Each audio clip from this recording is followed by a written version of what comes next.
تو آج ہمارے سامنے سندھ ہائی کورٹ کا ایک عدالتی فیصلہ ہے، لیکن یہ کسی عام کیس کی کہانی نہیں ہے۔ جی، بظاہر تو یہ دو لوگوں کے درمیان پیسوں کے لین دین کا ایک سیدھا سادہ معاملہ لگتا ہے۔ بالکل۔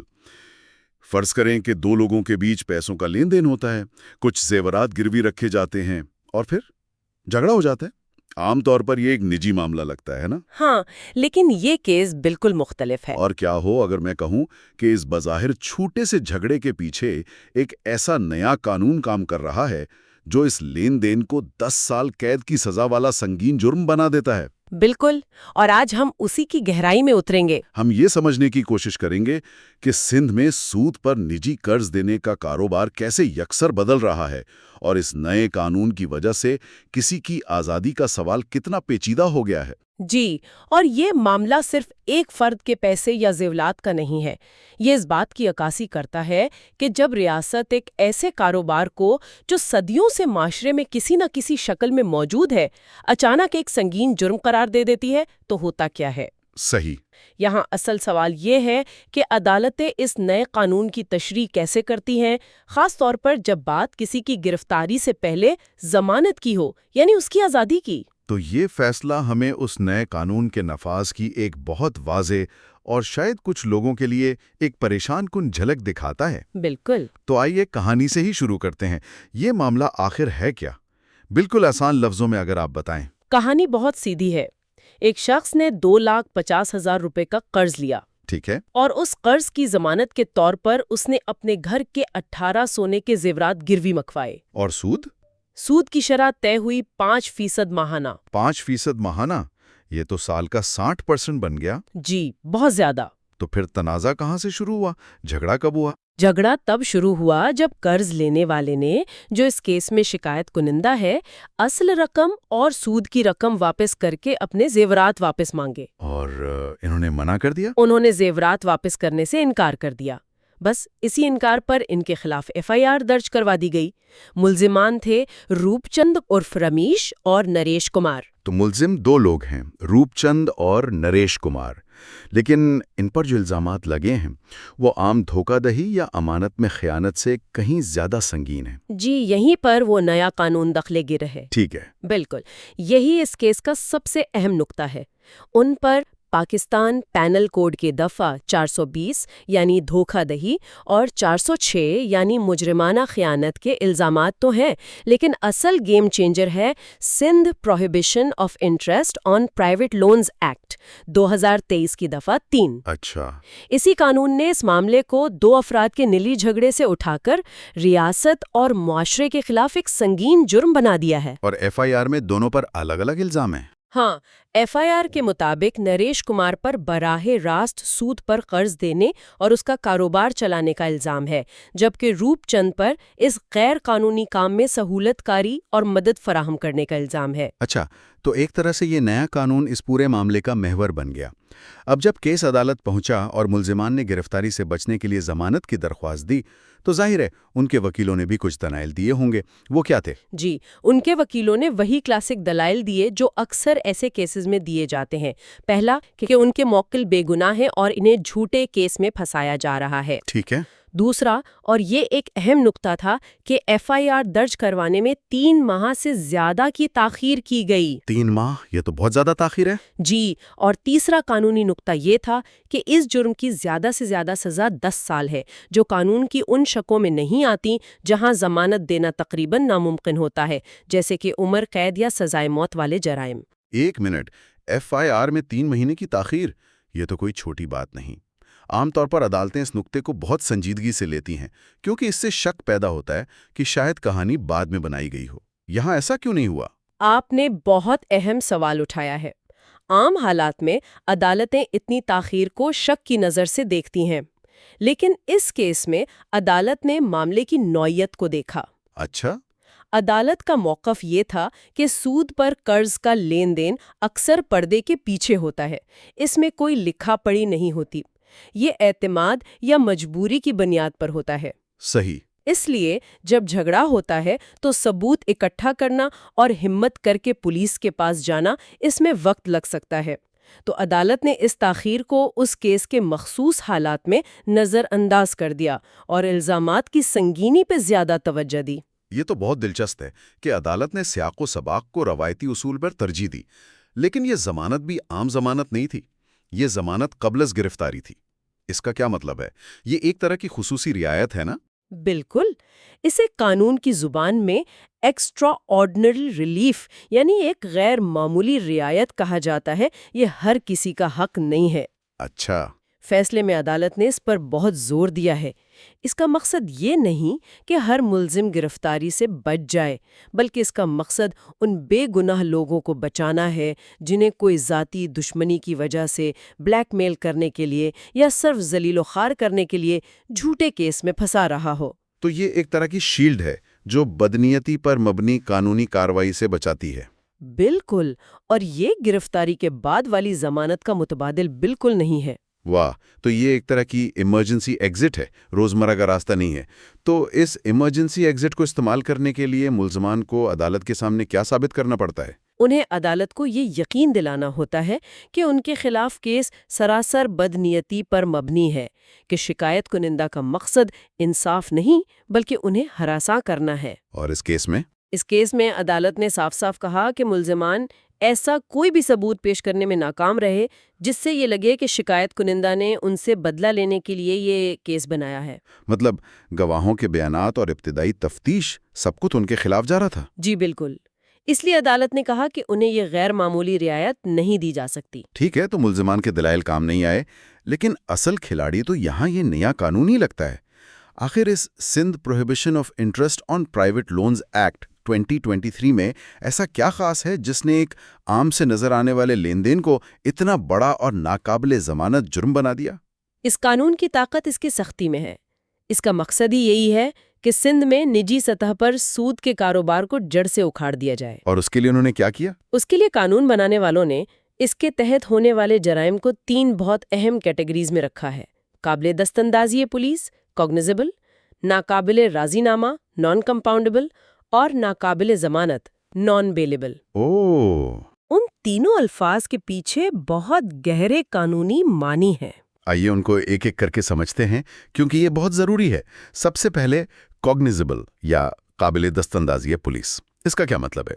اس کو ایسے سمجھیں کہ عام طور پر پولیس کو کسی کو گرفتار کرنے کے لیے جج سے اجازت نامہ یعنی وارنٹ لینا پڑتا ہے۔ جی، لیکن کوگنیزیبل جرائم اتنے سنگین سمجھے جاتے ہیں کہ قانون پولیس کو کہتا ہے انتظار مت کرو، اگر شبہ ہے تو فوراً ایکشن لو۔ یعنی پولیس بغیر وارنٹ کے ملزم کو گرفتار کر سکتی ہے؟ بالکل، اور یہ اختیار صرف سنگین جرائم جیسے قتل، ڈکیتی وغیرہ میں ہوتا ہے۔ اس قانون میں یہ اختیار دینا ظاہر کرتا ہے کہ ریاست اس جرم کو کتنا سنگین سمجھ رہی ہے۔ یعنی پولیس کو فوری کارروائی کا اختیار دے دیا گیا۔ اب آتے ہیں دوسرے نقطے پر، نان کمپاؤنڈیبل یا ناقابل راضی نامہ۔ یہ تو بہت ہی دلچسپ لگ رہا ہے۔ یہ واقعی بہت اہم ہے۔ اس کا مطلب ہے کہ اگر کل کو شکایت کنندہ اور ملزمان آپس میں صلح کر بھی لیں، پیسے واپس ہو جائیں، زیورات مل جائیں، جی، اور شکایت کنندہ کہے کہ میں کیس واپس لینا چاہتا ہوں، تب بھی ریاست کیس واپس نہیں لے گی۔ کیا مطلب؟ یعنی اگر قرض دینے والا بعد میں رحم کھا کر معاملہ ختم کرنا بھی چاہے تو ریاست کہے گی نہیں، اب یہ ہمارے اور تمہارے بیچ کا معاملہ نہیں رہا، یہ پورے معاشرے کا مسئلہ ہے۔ آپ نے بالکل صحیح سمجھا ہے۔ ریاست کہتی ہے کہ یہ جرم صرف ایک فرد کے خلاف نہیں بلکہ پورے معاشرے کے خلاف ہے۔ اس لیے ایک بار جب ریاست کی مشینری حرکت میں آ گئی تو وہ کسی فرد کی مرضی سے نہیں رکے گی۔ اس کا مقصد شاید یہ بھی ہے کہ طاقتور سود خور غریب شکایت کنندہ پر دباؤ ڈال کر کیس ختم نہ کروا سکیں۔ بالکل یہی مقصد ہے۔ یہ تو بہت بڑی تبدیلی ہے۔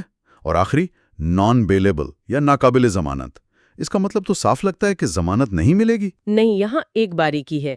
اس کا مطلب یہ نہیں کہ ضمانت مل ہی نہیں سکتی۔ اچھا، اس کا مطلب یہ ہے کہ ضمانت ملزم کا حق نہیں ہے، بلکہ یہ مکمل طور پر عدالت کی ثوابدید پر منحصر ہے۔ یعنی ضمانت ایک رعایت کے طور پر دی جا سکتی ہے، حق کے طور پر نہیں مانگی جا سکتی۔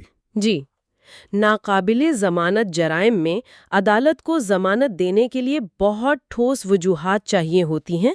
اس سے ضمانت کا پورا عمل ملزم کے لیے شروع سے ہی ایک بہت مشکل لڑائی بن جاتا ہے۔ تو ان تینوں چیزوں کو ملا کر دیکھیں، پولیس بغیر وارنٹ کی گرفتار کر سکتی ہے، فریقین آپس میں صلح نہیں کر سکتے، اور ضمانت ملنا انتہائی مشکل ہے۔ یہ تو واقعی ایک بہت ہی سخت قانون ہے۔ عدالت کے مطابق اسے اتنا سخت بنانے کی وجہ کیا تھی؟ عدالتی فیصلے میں اس پر صاف لکھا ہے کہ قانون سازوں اور عدالت کی نظر میں سود پر نجی قرض دینے کا کاروبار معاشرے کو شدید نقصان پہنچاتا ہے۔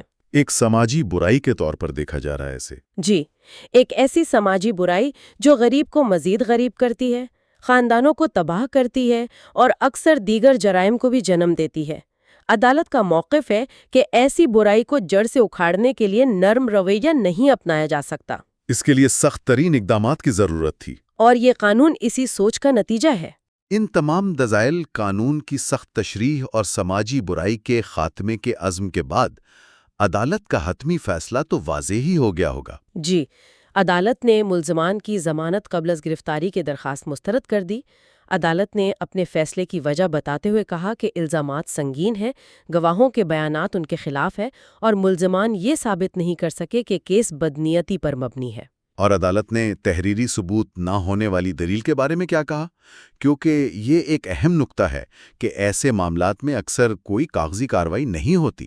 عدالت نے اس نقطے کو بھی رد کر دیا، بلکہ عدالت نے ایک قدم آگے بڑھ کر کہا کہ یہ سب جانتے ہیں کہ اس قسم کے غیر قانونی کاروبار میں تحریری معاہدے نہیں ہوتے۔ سارا کام زبانی کلامی ہوتا ہے۔ جی، لہٰذا تحریری ثبوت کی عدم موجودگی کو ملزمان کے حق میں استعمال نہیں کیا جا سکتا۔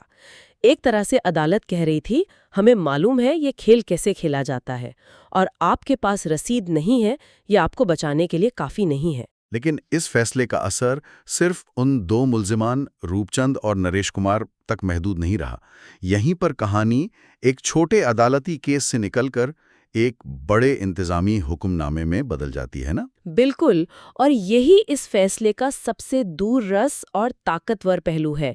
عدالت نے اس ایک کیس کو ایک مثال کے طور پر استعمال کرتے ہوئے پورے صوبے کے لیے ہدایات جاری کی۔ اچھا، کیا ہدایات تھیں؟ سندھ کے انسپکٹر جنرل آف پولیس یعنی IGP کو حکم دیا گیا کہ وہ اس نئے قانون پر سختی سے عمل درآمد کو یقینی بنائیں۔ تمام SSPs کو ہدایات جاری کرنے کا کہا گیا کہ وہ اپنے علاقوں میں اس قانون کے تحت کارروائیاں کریں۔ یعنی پولیس کو براہ راست حکم دے دیا گیا۔ اور سول انتظامیہ کے بارے میں کیا؟ جی، سیکریٹری داخلہ سندھ کو بھی ہدایت کی گئی کہ وہ تمام ڈپٹی کمشنرز کو حکم جاری کریں کہ وہ اپنے اپنے اضلاع میں سود خوروں کے خلاف ایک منظم کریک ڈاؤن شروع کریں۔ Crack down? ہاں، غیر قانونی نجی قرض کے کاروبار میں ملوث افراد کی نشاندہی کریں اور ان کے خلاف سخت قانونی کارروائی کریں۔ واہ! تو عدالت صرف ایک کیس کا فیصلہ نہیں کر رہی، بلکہ وہ صوبے کی پوری قانون نافذ کرنے والی مشینری کو حرکت میں لا رہی ہے۔ وہ اس ایک کیس کے ذریعے پورے سندھ میں ایک واضح پیغام بھیج رہی ہے کہ اب اس معاملے میں کوئی نرمی نہیں برتی جائے گی۔ بالکل، عدالت نے اپنی آئینی طاقت استعمال کرتے ہوئے انتظامیہ کو ان کی ذمہ داری یاد دلائی ہے اور اس قانون کو صرف کتابوں تک محدود رکھنے کے بجائے عملی طور پر نافذ کرنے کا حکم دیا ہے۔ یہ عدالتی فعالیت کی ایک بہت بڑی مثال ہے۔ تو آج کی اس پوری گفتگو کا خلاصہ یہ ہے کہ ہم نے ایک بظاہر سادہ سے قرض کے معاملے سے شروعات کی اور دیکھا کہ کیسے ایک نیا اور انتہائی سخت قانون اسے ایک سنگین جرم میں بدل دیتا ہے۔ جی، ہم نے سمجھا کہ اس قانون کے تحت ضمانت، خاص طور پر گرفتاری سے پہلے کی ضمانت، حاصل کرنا تقریباً ناممکن کیوں ہے، اور یہ بھی دیکھا کہ عدالتیں اس سماجی برائی کو ختم کرنے کے لیے کس قدر سنجیدہ ہیں کہ وہ پولیس اور انتظامیہ کو براہ راست احکامات جاری کر رہی ہیں۔ جی، اور اس ساری گفتگو کے بعد ایک آخری لیکن بہت اہم سوچ ذہن میں آتی ہے۔ وہ کیا؟ عدالتی فیصلے میں یہ بات تسلیم کی گئی ہے کہ اس قسم کے کاروبار میں اکثر تحریری ثبوت نہیں ہوتے، زیادہ تر لین دین زبانی کلامی اور اعتماد یا مجبوری پر ہوتا ہے۔ صحیح. یہ ایک بہت نازک سوال پیدا کرتا ہے. جب ثبوت کی بنیاد اتنی کمزور ہو، جب سارا معاملہ ایک شخص کے بیان کا دوسرے شخص کے بیان کے خلاف ہو، تو سچ اور جھوٹ کا تعین کرنا کتنا مشکل ہو سکتا ہے؟ یہ تو ایک بہت بڑا چیلنج ہے. بالکل. اور یہ نیا سخت قانون جو معاشرے کو سود خوروں سے بچانے کے لیے بنایا گیا ہے، ثبوت اکٹھا کرنے کی اس بنیادی مشکل سے کیسے نمٹے گا؟ اس نظام میں جہاں الزام لگانے والے کے پاس ثبوت نہیں ہوتے اور جس پر الزام لگایا جا رہا ہے وہ بھی اپنی بے گناہی کا کوئی ٹھوس ثبوت نہیں دے سکتا، وہاں انصاف کو یہ کیسے یقینی بنانا ہوگا کہ وہ پرانے مظلوموں کو بچاتے بچاتے کہیں نئے مظلوم تو پیدا نہیں کر رہا؟ یہ وہ سوال ہے جس کا جواب آنے والا وقت ہی دے گا. You are watching Legal Gupshup and GK with MD, your source for legal, historical, and breaking news. Don't forget to like, subscribe, and share for more informative content.